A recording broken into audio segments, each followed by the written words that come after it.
I will take the priest for my slave. The priest? Granted. This is the moment the Viking Age changes. This single choice over all the gold of Christendom is a profound declaration. It reveals that Ragnar's hunger is not for wealth, but for knowledge, weakness, and access. He is selecting a living key, a portable map, a scholar who can decode the West's strength and, more importantly, its spiritual fragility. In this act, we see the political, psychological, and historical thesis of the entire series. To understand why Ragnar must choose this man, we must first rewind and understand the price paid for his disobedience. We did it, brother. Just hope the Earl sees it that way. This single line confirms the crew's political awareness. The true enemy is not the English king, but the authority they left behind. The historical significance of this scene is colossal. On this small ship is the future of Northern Europe, represented by the exhausted bodies and the unprecedented plunder.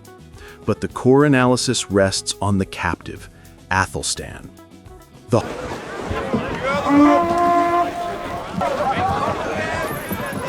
Thank the gods. And not alone. Look, we brought slaves to sell.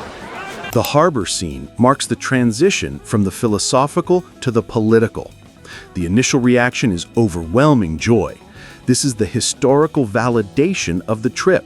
The wealth is real, the new route is viable. The crowd's reaction is the source of Ragnar's true power, popularity. The Earl's power is structural and inherited. Ragnar's is earned and populist. This is why Earl Haraldsson's public welcome is so essential and so calculated. My lord, it was easy to take all of these things. Ragnar Lothbrok, welcome back. We know you sailed west, as you promised. Ragnar's report is concise, almost mocking in its efficiency. My lord, it was easy to take all of these things. The priests in the temple, they had no weapons. They were like babies. This is the psychological weapon he uses against the Earl. By emphasizing the ease of the conquest, he diminishes the risk and the need for the Earl's heavy financial support, subtly undermining the Earl's claim to the spoils.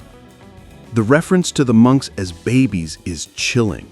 It is the historical reality of the first wave of Viking raids, a clash between a warrior culture and a culture of monastic contemplation. It confirms that the Vikings found the soft underbelly of Christian Europe. How did you find this place of great riches when all before you had failed? He is probing for the political vulnerability. Ragnar's quick deflection, "My lord, we were more fortunate than others. We had Thor on our side," is a masterful political stroke. He invokes the gods, using pagan theology as a shield against the Earl's scrutiny. How can a Jarl challenge the will of Thor?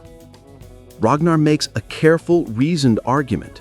"My lord, me and Floki paid for the boat. Surely we are entitled to some reward, and my crew."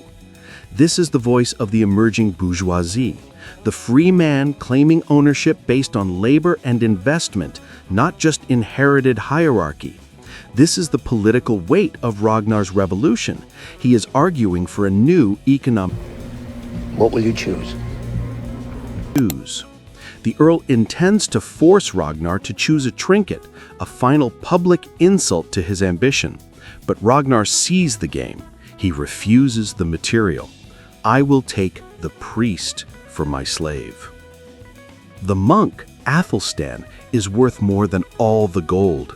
He is the linguistic, geographical, and spiritual map of the West.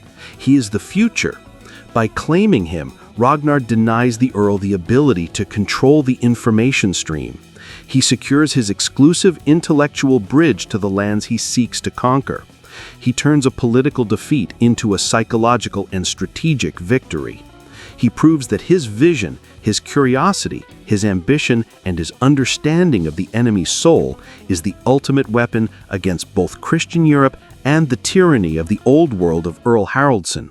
The rebellion continues, hidden not in a longboat, but in a captive monk.